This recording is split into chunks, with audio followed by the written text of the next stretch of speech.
எப்படி இருந்தனா இப்படி ஆயிட்டமா.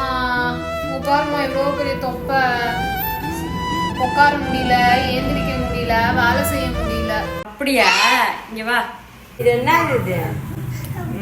Washing machine.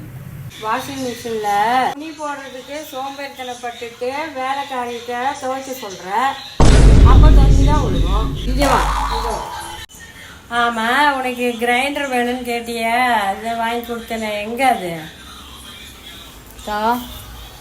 இங்க இருக்கு.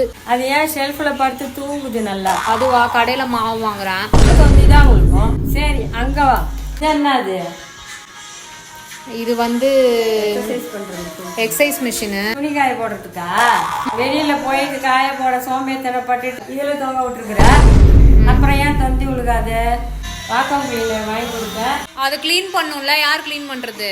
அப்புறம் எப்படி வீடு துடைக்க? வேலைக்காரி தான். அப்புறம் ஏன் தந்தி விழுகாது? மருமகனை பாரு, காலையில எழுந்திரிச்சு வாக்கிங் போயிட்டு காயெல்லாம் வாங்கிட்டு வர்றாப்புல, எல்லா வேலையும் நறுக்குன்னு பாக்குறாப்புல. வேலைக்காரி இல்லாதப்போ நான் தான் வேலைக்காரன். இப்படி பண்றீங்களா?